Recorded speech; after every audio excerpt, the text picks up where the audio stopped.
eh, jawab ya. Pembahasan soal kali ini kita akan bahas soal terkait dengan keperawatan gawat darurat.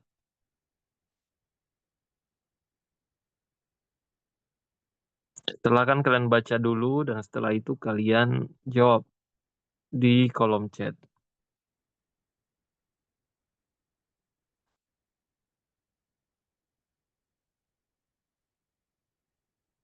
Jangan lupa cari data fokusnya dengan cepat. Setelah itu kalian tentukan mana best answer-nya.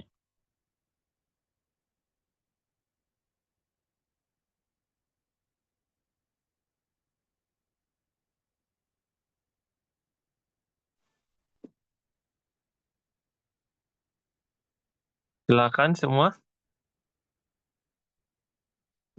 Kita jawab sama-sama ya.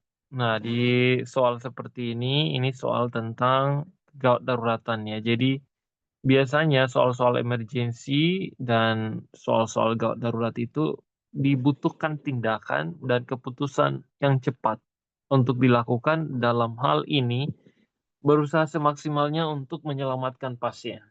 Karena namanya gawat darurat, dari kata dasar gawat berarti sesuatu hal yang sangat urgent. Gawat itu sama dengan berbahaya, emergency. Jadi kalau darurat ya itu berarti perlu penanganan cepat. Nah, sekarang kalau kita baca di dalam kasus ini, kita gunakan pola Shiokazuki. Hmm. Ini nggak ada yang menjawab ini A atau B atau C ini tidak ada ya. Nah, oke, ada yang sudah jawab A, C. Nah, silakan, itu bebas. Nah, pertanyaan soalnya adalah intervensi keperawatan. Jadi, intervensi keperawatan. Nah, yang ditanyakan di sini adalah rencana tindakan keperawatan. Kemudian kita cari data fokusnya. Apa data fokusnya? Laki-laki dan keluhan nyeri hebat, jadi nyeri hebat di perut kanan bawah, kemudian demam, mual, dan muntah sejak 1 hari yang lalu. Palpasi abdomen menunjukkan nyeri tekan hebat di regio ilea. Nah, kalau masih ingat, di regio ileocaecal itu sama dengan apa itu biasanya? Itu menandakan orang apa? Pasien apa kira-kira ini? Nah, pertanyaannya apakah memberikan analgesik oral? Jadi ingat, ini dia datang ke IGD dengan keluhan nyeri hebat di perut kanan bawah. Kalau kanan bawah itu biasanya ada organ apa saja? Nah, kemudian itu harus kita punya bayangan seperti itu. Memberikan enema untuk meringankan nyerinya, kemudian memasang infus dan menjaga NPO atau puasa. Jadi kita segera memasang infus, memberikan antibiotik, eh, pro- profilaksis oral dan memberikan atau mengompres hangat bagian abdomen. Nah, jadi sekali lagi, karena kita tahu bahwa di kuadran kanan bawah itu biasanya ada rongga apa, termasuk rongga appendix ya, usus besar, tapi ujung dari usus dalam hal ini usus buntu, nah, itu ada juga di kuadran kanan bawah. Nah, biasanya pasien-pasien seperti ini ada apa yang terjadi? Nah, kalian menjawab analgesik oral. Analgesik oral itu apakah efektif saat ini diberikan apa tidak? Nah, itu perlu dipertanyakan. Oral kan berarti melalui mulut kan diberikannya.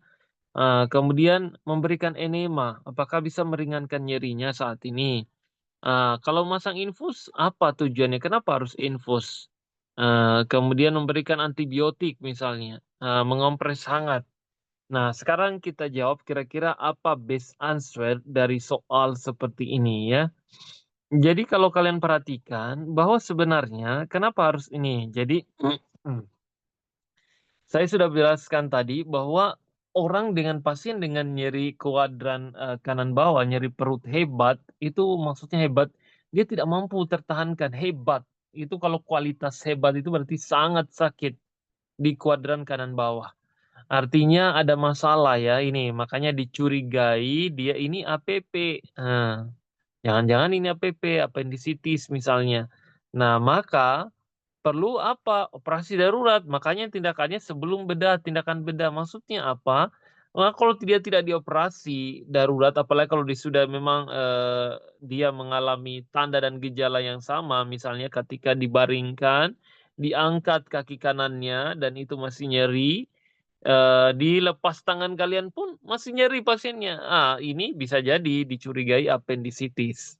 Nah, jadi itu yang disebut dengan regioileocaecal. Jadi itu sama dengan nyeri pada kuadran kanan bawah. Ya, jadi bukan atas ya, kalau atas ada apa. Maksudnya kalian harus punya bayangan rongga apa saja, misalnya di bagian kuadran kanan bawah. Nah, termasuk adalah appendicitis yang memang paling dicurigai karena ini yang paling mendasar sehingga menyebabkan nyeri yang hebat pada perutnya. Jadi pemberian cairan infus tujuannya apa? Ya tentu adalah stabilisasi hemodinamik sebelum dilakukan apa pembedahan dalam hal ini operasi. Pre-op itu maka siapkan termasuk diantaranya adalah kedaruratan untuk pemberian cairan infus. Oke, jadi ya betul. Jadi ini kenapa harus puasa? Karena kita menjaga stabilisasi dan dalam hal ini adalah ini kan mau dioperasi ya, jadi pasti pengosongan usus yang kita butuhkan, termasuk ini diantaranya adalah jangan sampai memperburuk dari kedaruratan appendicitis yang dialami oleh pasien. Oke, kita lanjut ke soal berikutnya. Nomor 2. Nah, ini soal yang paling mudah ini, kalian harus hati-hati. Berapa luas luka bakar pada pasien ini? Gunakan rule of 9. Nah, ini rule of 9. Jadi kira-kira berapa ini? Jangan terlalu lama di soal seperti ini ya. Soal seperti luas luka bakar, menghitung luas luka bakar itu pasti ada soalnya. Kalian catat aja, pasti akan ada soal seperti ini. Bravo, bravo. Ada yang sudah jawab B, bravo. Nah, jadi kalian jawab B, kenapa? Kenapa 18%? Ada apa? Oke, banyak yang jawab bravo, bravo. Nah, coba kalian lihat di situ. Kenapa harus B? Nah, ada apa? Bravo, bravo. Nah, jadi kalian lihat di dalam soalnya. Jadi setelah mengalami luka bakar, kita jawab sama-sama. Ini kan perempuan 40 tahun setelah mengalami luka bakar. Jadi setelah mengalami luka bakar akibat tersiram air panas. Lukanya itu tampak melepuh dan kemerahan pada lengan kiri. Jadi lengan kiri dan dada depan. Kalau lengan kiri itu nilainya berapa? Dada depan nilainya berapa? Bukannya 18 tambah 18 ini. Jadi lengan kiri itu adalah 9, dada depan adalah 9. Jadi totalnya adalah ya bisa jadi 18%. Kalau dikatakan dada nyeri terdapat luka bakar pada dada, maka bisa jadi sampai ke belakang. Nah, itu berarti bisa 18, tapi ini hanya depan. Berarti 9 ditambah 9. Kemungkinan jawabannya adalah bravo. Coba kita lihat. Kira-kira jawabannya apa? Ya betul, jadi jawabannya adalah bravo, yaitu 18. Jadi di sini lengannya adalah 9 dan dada depannya adalah 9, sehingga estimasinya tentu adalah 18%. Oke, kita lanjut ke soal berikutnya. Nomor 3, silakan kalian bisa langsung jawab dengan cepat. Baca baik-baik apa data fokusnya. Ini laki-laki, jadi tindakan yang ditanyakan di sini ya. Jadi laki-laki 40 tahun datang ke IGD dengan riwayat kejang. Jadi mengalami riwayat kejang. Hati-hati ya, penanganan pasien kejang. Itu akan ada di soal UKOM terutama pada gadar. Karena kejang itu pasti sering terjadi terutama pada anak ya biasanya. Selama lebih dari 10 menit. Nah, jadi dia mulai kejang sebelum dari 10 menit, lebih dari 10 menit yang tidak berhenti. Kemudian banyak jawab C ini ya, pasien belum sadar. Nah, ada riwayat epilepsi sejak remaja. Nah, kira-kira menurut kalian apa tindakan prioritas pada kasus ini?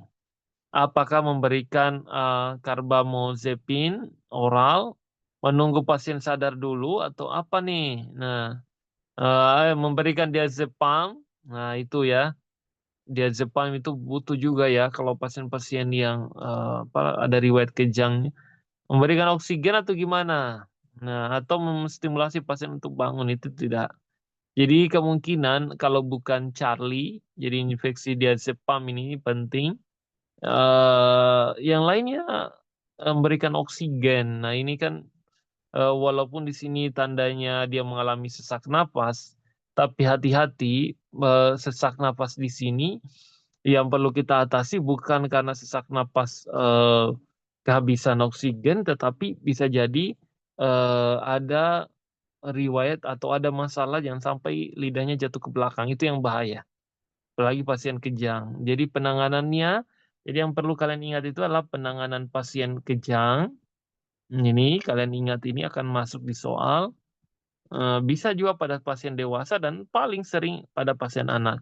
Gimana penanganannya? Ya pasti sering kalian baca miringkan ya, maksudnya miringkan itu posisi lateral.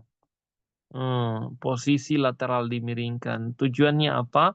Karena dalam posisi lateral itu bisa menjaga stabilitas, jalan nafas, dibandingkan dia dalam keadaan supin atau terlentang. Kalau supin atau terlentang, maka pasien itu bisa kemungkinan akan, masuk dalam posisi lidah jatuh ke belakang. Jadi sebaiknya dalam posisi, dimiringkan atau posisi lateral. Itu ya, jadi kita lihat dari jawaban yang paling tepat di sini adalah apa kira-kira? Aduh sorry. Jawabannya betul, jadi memberikan diazepam. Kenapa tujuannya diazepam? Misalnya dalam hal ini, mencegah kerusakan otak. Kenapa anak? Ini jadi pertanyaan juga, banyak yang sering bertanya begini, kenapa anak itu tidak boleh dibiarkan dia mengalami step? Nah, anak ya kadang usia 2 tahun, 1 tahun, 3 tahun, ada loh seperti itu, baru 1 tahun dia mengalami step berulang kali. Ini yang dikhawatirkan, terjadinya kerusakan otak, itu ya, atau kecacatan. Jadi anak-anak gampang sakit, gampang mengalami masalah pada otak. Kalau orang sudah berbicara otak kan ini kayak komputer ini Pentium prosesornya. Nah itu bahayanya ya. Jadi kenapa anak perlu atau pasien dewasa ini perlu dicegah untuk tidak terjadi, kejang demam. Oke, jadi salah satu hal yang bisa menunjukkan, kan dia mengalami, eee, status epileptikus ya, jadi dalam hal ini kejang lebih dari 5 menit dan segera perlu memberikan diazepam atau diberikan diazepam. Kita lanjut ke soal selanjutnya. Nomor 4, ini ada 10 soal, silakan kalian jawab dengan cepat. Di nomor 4, laki-laki 30 tahun dibawa ke IGD dengan ditemukan pingsan di kamar mandi. Jadi dia pingsan di kamar mandi. Dia pingsan di kamar mandi. Setelah itu, nah tekanan darahnya 90/60, kemudian nadinya cepat, napasnya mulai cepat, SpO2-nya 93%. Dari kantong pasien ditemukan suntikan insulin. Nah, ada apa ini kalau ada suntikan insulin? Itu pertanyaan tuh. Ada masalah mungkin dengan gulanya atau apa? Dari kantong pasien ditemukan insulin, saat diperiksa, pasien gelisah, jadi berkeringat dan tidak responsif. Nah, kira-kira tindakan perawatan yang paling tepat apa? Apakah berikan infus? Nah, ya ini glukosa 50%, intravena. Tujuannya apa ini? Menyuntikkan adrenalin. Nah, ini semakin mempercepat ini. Makanan manis jika sadar. Nah, ini menunggu sampai dia is dead. Memberikan oksigen 2 liter melalui kanul nasal kanul. Nah, banyak yang sudah jawab bravo. Coba kita lihat ya, kira-kira jawabannya apa nih yang paling benar. Jadi yang benar itu, best answer adalah glukosa 50%. Tujuannya apa? Karena pasien ini akibat insulin berlebih, jadi klinis menunjukkan hipoglikemia berat. Jadi, di sini seharusnya, sebagai penulis soal, minimal itu mencantumkan tentang berapa kadar gula darahnya di sini. Ini yang kurang di soal ini ya. Jadi pasien tidak responsif, seperti orang yang lemas, tidak responsif.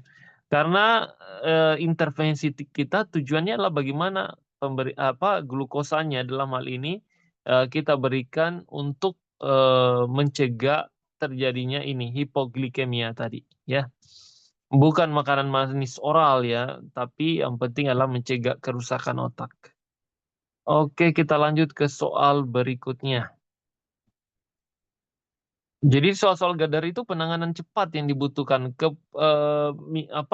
bagaimana kalian berpikir kritis yang cepat yang memberikan penanganan sehingga pasien itu bisa tertolong, itu tujuan kita di gadar. Nah, selanjutnya silahkan kalian semua langsung kita baca saja. Perempuan 45 tahun datang ke IGD karena nyeri hebat di epigastrium. Nah, uruh hati ya, menjalar ke punggung sampai ke punggung. Kemudian eh pemeriksaan laboratorium menunjukkan peningkatan amilase dan lipase serum. Oh ya. Apa intervensi keperawatannya? Memberikan makanan ringan dan air hangat, memberikan oksigen melalui kanal nasal kanul, memasukkan NGT, memberikan cairan intravena dan analgesik, atau melakukan kompres hangat pada perut. Oke, banyak yang sudah jawab delta, betul ya. Jadi hati-hati. Jadi kalau ada soal seperti ini, ya bisa jadi dicurigai ada apa ini, kenapa bisa menjalar sampai ke punggung, ya. Oke, jadi yang benar apa? Banyak yang sudah jawab delta dan bravo. Nah, jadi benar jawabannya adalah delta ya, memberikan cairan intravena. Tujuannya apa? Jadi pasien ini mengalami pankreatitis akut, yaitu jadi biasanya adalah rehidrasi agresif dengan cairan intravena. Itu ya. Supaya apa? Mencegah komplikasi shock dan memperbaiki tentu perfusi pada jaringan. Kita lanjut ke soal berikutnya. Soal-soal gadar ya penanganan cepat saja yang kalian butuhkan ya. Intinya tindakan ini A atau B atau C tapi bisa membantu menyelamatkan pasiennya. Nomor 6, seorang perempuan 38 tahun mengalami luka bakar karena tersiram air panas saat memasak. Area luka meliputi wajah dan kedua tangan. Nah, jadi tersiram air panas ya. Jadi pasien tampak cemas dan nyeri hebat. Nah, kira-kira tindakan apa nih kalian lakukan?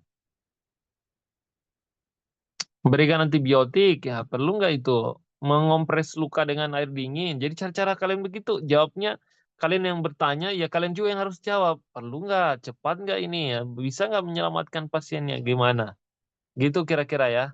Silakan kalian bisa jawab. Menilai luas dan derajat luka bakar. Betul ya. Coba kita lihat apakah menilai luas dan derajat luka bakarnya atau gimana. Banyak yang jawab ini menilai luas dan derajat luka bakar. Oke, jadi kita lihat di soal seperti ini. Jadi yang benar adalah betul menilai luas dan derajat luka bakar. Jadi maksudnya begini. Ini ada pasien perempuan 38 tahun mengalami luka bakar karena tersiram air panas. Biasanya kalau ada pasien seperti ini, maka kita harus nilai berapa luas luka bakarnya. Dia tersiram air panas daerah mana? Luasnya berapa? Nah, itu untuk apa? Tujuannya adalah pemberian cairan nanti. Resusitasi cairan yang akan diberikan ke pasiennya untuk menilai keparahannya.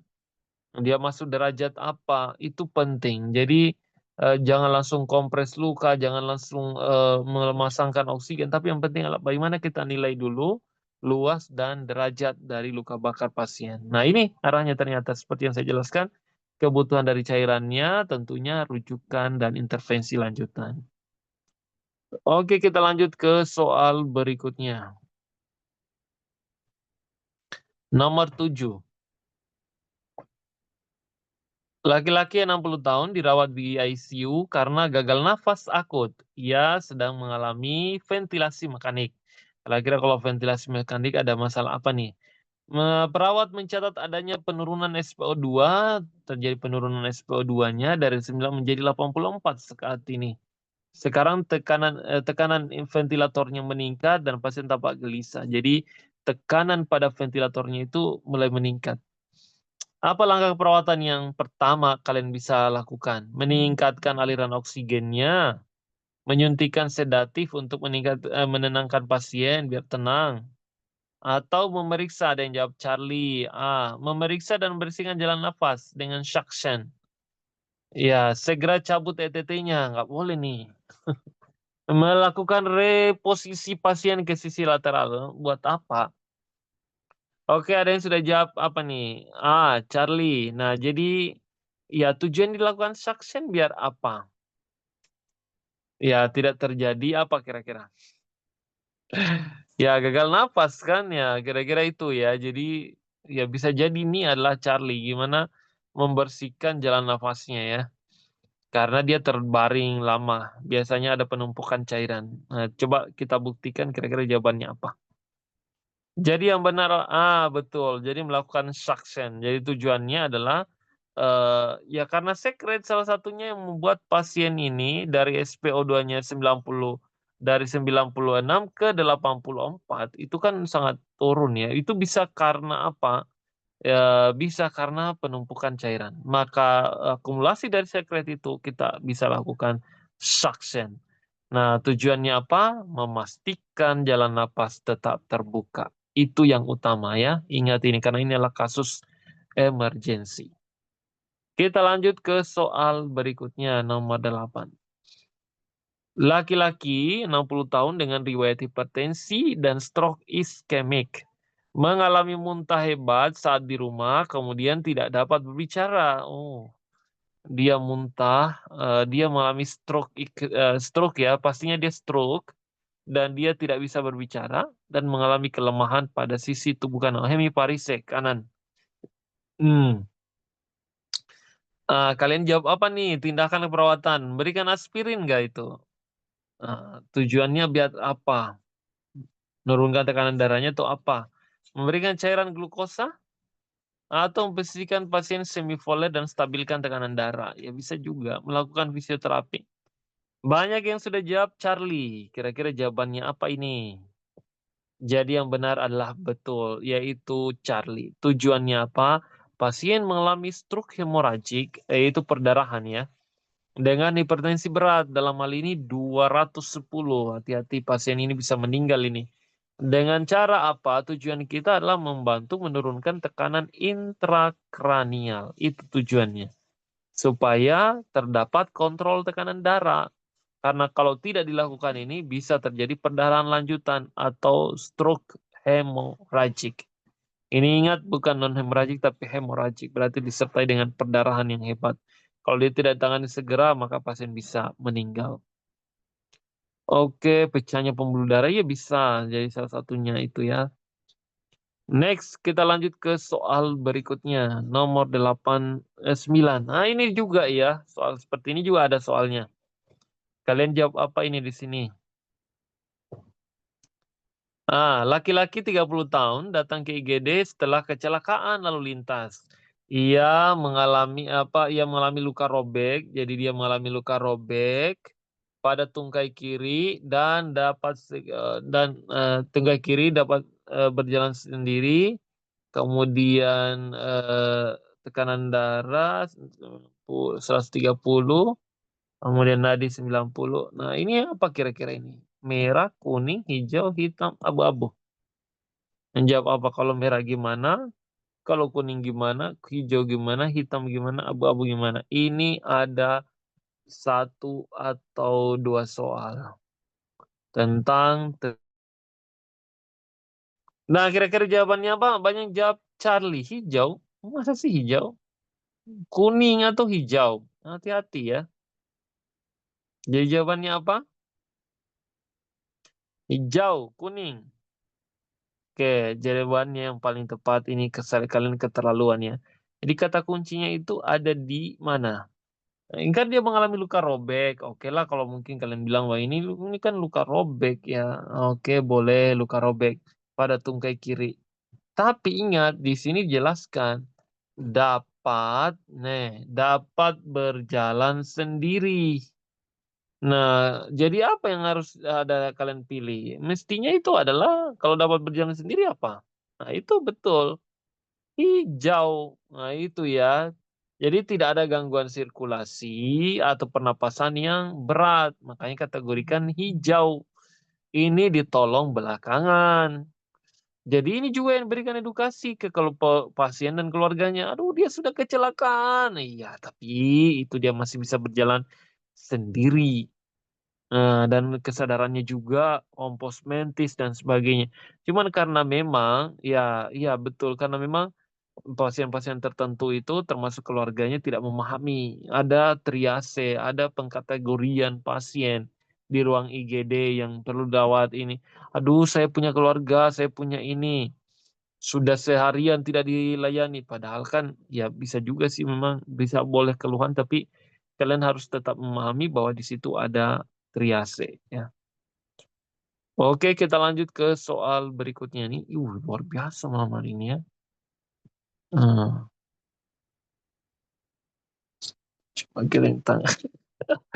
Ya, ada yang hanya cuma geleng geleng tangan ya dan, gelang tangan. Oh, ada yang cuma gelang tangan warna kuning dan biru itu aja. Oh ya. Intinya ini kan kita bicara soal UKOM ya, jadi ini ada nanti soal seperti ini, merah, kuning, hijau, hitam. Jadi kalian harus pahami itu.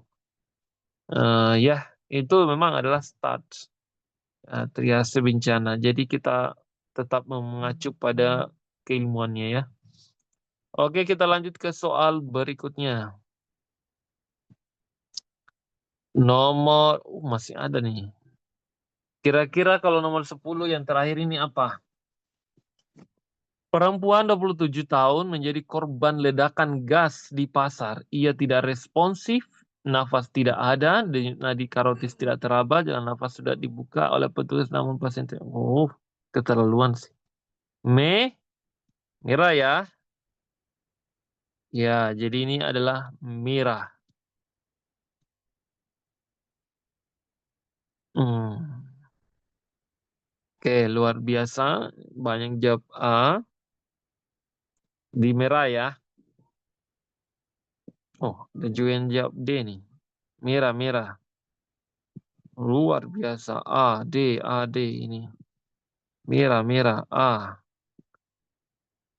Luar biasa. Ini soal terakhir tapi semakin seru ini. A, merah. Saya mau besok lagi kita Zoom ya. Jadi kalian siap-siap lagi. Mati. Masa sih? Ini coba kalian perhatikan baik-baik ya. Jadi tadi, oke, kita lihat ya, kita analisa sama-sama daripada kalian berkelahi di sini. Nah, oke, yang bisa ne bukan D ya, oke, baik. A berarti ya? Afdal, oke, baik baik. Nah, sekarang kita lihat ini ledakan gas. Jadi ini adalah penyebab sampai ia kemudian tidak responsif, biar dia, Pak, bangun, bangun." No, no respon. Kemudian, tolong ya, Afdal, oke. Napas tidak tolong sampai Mas Sudiano. Napas tidak ada, napasnya tidak ada. Denyut nadi karotis juga tidak teraba. Jalan napas sudah dibuka, ya tetap tidak bernafas. Jadi ini kira-kira pasien apa ini? Perlu ditolong atau gimana? A dan D, harus satu dipilih gimana sih? Jadi yang benar adalah A ya, merah. Merah, menyala. Jadi yang benar adalah hitam. Kenapa hitam? Ya, ini adalah tanda bahwa pasien sudah tidak bernafas. Pasien sudah is dead. Pasien ini yang ditolong terakhir. Terakhir ditolong, iya tidak ditolong lagi karena memang dia perlu tinggal pengkafanan ini. Sudah selesai hidupnya ya. Dia sudah meninggoy, sudah selesai. Yeay. Ya, mungkin banyak heran juga saya, kok bisa kalian pilih A ya? Iya, maksudnya mungkin kalian berpikir ini segera penanganan segera dengan RJP, ya. Tapi ini kan sudah dilakukan ini nih, napas sudah dibuka, dilakukan ini. Namun tetap tidak bernafas, ya sudah berarti sudah meninggoy. Nah itu, dead is dead. Nah, oke ya, jadi soal nomor 10 yang benar adalah delta. Kalau sudah benar jangan diganti-ganti lagi ya, mati. 5 wattnya kurang fokus, ya sudah. Oke, nanti besok lagi kita ketemu. Semoga semuanya lulus 100%. Soal Gadar sudah kita singgung. Intinya di Gadar itu sih apa ya, mirip-mirip KMB tapi gimana penanganan kalian itu biar lebih cepat dan pasien itu tertolong. Kebutuhannya terpenuhi bukan karena kelambatan melayani tapi kecepatan kalian berpikir kritisnya dan akhirnya pasien itu tertolong. Itu di Gadar. Namanya saja kegawat daruratan ya. Jadi seperti itu. Boleh nanti kita tambah lagi di grup chat ya, di Telegram. Hmm. Oke, baik sampai jam 2 malam. Apa yang kalian mau bahas? Kita lanjut di kolom ini di di Telegram. Lagi semangat. Iya, mau gimana lagi karena hanya 10 soal ini? Nanti dilanjut lagi. Gadar lagi. Gadar. Oke, baik. Kalau begitu kita lanjutkan Gadar. Manajemen. Maternitas. Yang mana sih ini? Satu-satu dulu. Maternitas. Boleh bertanya, maternitas. Aduh, satu-satu dulu. Iya, betul. Kita juga jadi bingung nih jadinya. Maternitas, maternity, ternitas nurse. Oke, mater. Kayaknya banyak sekolah maternitas ini. Padahal soal paling mudah sih maternitas. Oke, mati. Karena bahas soal mati ini sudah hitam. Maternitas kalau begitu. Oke, baik. Kalau begitu kita putuskan kita akan segera membahas soal maternitas. Soal itu, jangan ini susah. Akhirnya itu ini apalagi yang ini yang mudah pun kalian anggap susah karena dari mindsetnya susah. Coba pikirkan dulu itu yang mudah gimana. Ada nggak soal maternitas yang mudah? Ada banyak. Penulisan ini gestasi, tuh ya. Gestasi. Yang mana itu gestasi? G1, P2, A0. Nah, itu maksudnya itu. Itu masuk masuk soal itu. Itu satu soal. Gampang nggak itu? Gampang. Berapa nih ininya? Maternitas kalau belum dipahami satu materi pindah lagi. Ya sudah jadi apa mau kalian nih? Nah, oke, G1 itu ini status gestasi itu ada dalam satu soal. Terus soal apa lagi di maternitas? Taksiran partus. Sambil kalian catat ya. Kalian bisa cari di buku pandanya juga. Taksiran partus. Gimana itu taksiran partus? Cari data fokusnya, yaitu HPHT-nya. Hmm. Terus soal apa lagi? Iya, itu yang kalah 1 sampai 4. Kalau kalah 1 itu apa? Masuk ke inpartum misal. Dia kalah berapa itu? Kalau dia sudah pembukaan 7, itu kalah berapa itu? Nah, kalau masih pembukaan 1 atau 2 senti, itu kalah berapa? Mau kalah 1 misalnya. Lihat dari mana? Dari berapa senti pembukaannya. Itu gampang sekali soal seperti itu. Saya aja yang ini tidak terlalu srek ya, bukan karena bilang susah, tapi ya nggak terlalu ini kalau maternitas. Cuman saya anggap itu mudah ya. Kalian juga harus berpikir kayak gitu. Terus apalagi di maternitas? Ibu hamil. Kalau ibu hamil itu kalau dia kemudian sudah hamil besar, gimana tuh posisinya? Itu masuk sering sekali nggak pernah apa ini. Ini soal yang baru aja juga masuk kemarin. Maksudnya begini, ada ibu hamil, hamil besar. Nah, gimana kondisi ibu ini? Biasanya kalau dalam situasi apalagi nih kesehariannya, apakah dia posisinya itu gimana, duduk kah atau baring terlentang, atau dia bisa duduk atau bisa semivoler. Nah, dia ternyata adalah semivoler. Kenapa semivoler? Karena memungkinkan posisi maksimal oksigenasi.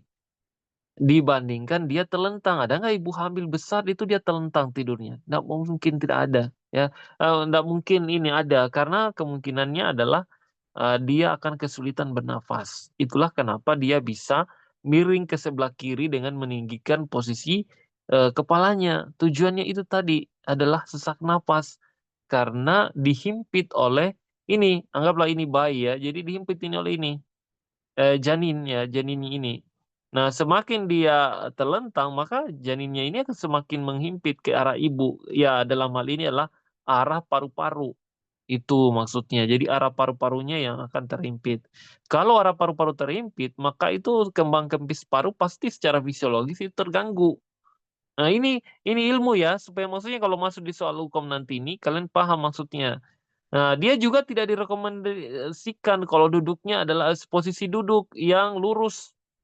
Kalau dia hamil 34 minggu, 36 minggu yang sudah mau, melahirkan partus, maka tidak direkomendasikan posisi duduk. Kenapa? Karena justru ibu ini akan mendorong janinnya ke arah depan, di mana dia akan juga menghimpit paru, dan bagian kaki juga akan menghimpit ke arah tengah. Jadi sama aja dia juga akan seperti digepeng ya, itu janinnya ke tengah, yang, pada akhirnya efeknya adalah ke paru-paru. Kembang kempis paru ibu akan terganggu juga, makanya dia direkomendasikan semivoler, setengah aja, jangan duduk full. Karena kalian bayangkan aja kalau duduk full, janin dia besar, di depannya semakin besar dan area paha itu mendorong juga ke atas. Nah, itu maksudnya. Itu ada soal seperti itu satu soal. Jadi gampang sekali, soal maternitas paling gampang lah. Oke, saya kira cukup. Masih mau bahas atau gimana lagi? Nanti kita bahas lagi di kelas ya. Oke, saya doakan semoga semuanya lulus 100% kompeten dengan one shot, one goal. Amin ya. Lanjut. Iya, kita lanjut lagi. Kita lanjut di ini di Telegram. Oke? Mau lanjut apa nih? Maternitas kan? Sudah fix ya maternitas? Semoga lulus semuanya. Pokoknya semangat full. Gas full. Jangan setengah-setengah gasnya, harus full. Oke, kita lanjut maternitas. Terima kasih semuanya. Jaga kesehatan sampai di hari ujian nanti.